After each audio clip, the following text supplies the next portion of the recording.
Lockdown से पहले गीता के घर का नज़ारा कुछ ऐसा था कि रोहन ऑफिस जाता था और शिविन स्कूल। जिनके घर से जाने के बाद गीता काम खत्म करके बाकी समय आराम करती थी। लेकिन लॉकडाउन के बाद ऑफिस और स्कूल घर में ही खुल गए और इससे गीता का हाल वो तो आपको देखने में ही मजा आएगा। शिविन, ओ शिविन, महाराज उठने के लिए क्या 21 तोपों की सलामी लेंगे? अरे बिस्तर से बाहर निकल, ऑनलाइन क्लास स्टार्ट होने वाली है। अरे तुम भी हद करती हो, स्पीकर की तरह चिल्लाने की क्या जरूरत है? दिख नहीं रहा मेरी कॉन्फ्रेंस चल रही है। अब कैमरा और स्पीकर ऑन कर रहा हूँ, मुझे कोई शोर नहीं चाहिए। इस पर जैसे ही रोहन लैपटॉप का कैमरा और स्पीकर ऑन करता है तभी कुकर की सीटी बजती है। करा लो। लॉकडाउन नहीं हुआ, मेरी मौत का फरमान जारी हो गया। दोनों बाप बेटे ने नाक में दम किया हुआ है। ऐसा बोलकर गीता वहां से शिविन के कमरे में पहुंच जाती है, जहां शिविन अभी भी सो रहा होता है। ओ आलसी, अब अगर 5 मिनट में नहीं उठाना तो आज तेरा गेम और यूट्यूब कैंसिल।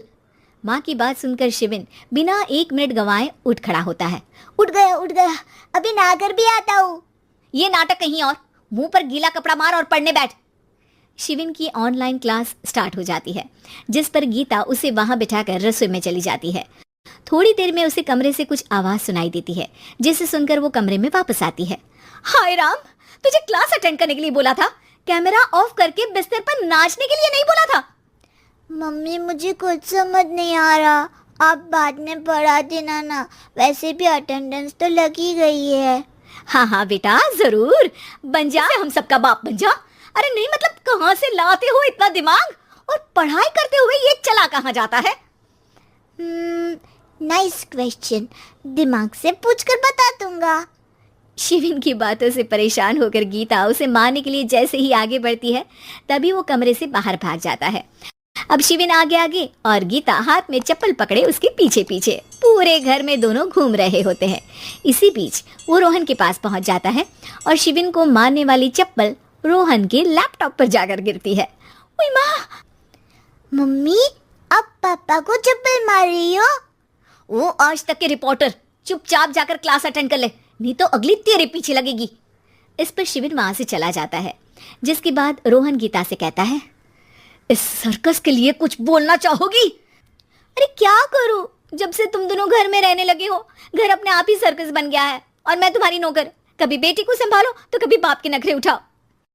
इन्हीं सब उथल पुथल में दिन बीतते रहते हैं, जिसमें हर रोज घर के अंदर कुछ नया सियप्पा खड़ा मिलता है, जो ज्यादातर शिविन और रोहन के ऑनलाइन स्कूल और ऑफिस से रिलेटेड ही होता है। एक सुबह, शिविन चल उठ, आज की क्लास जल्दी है।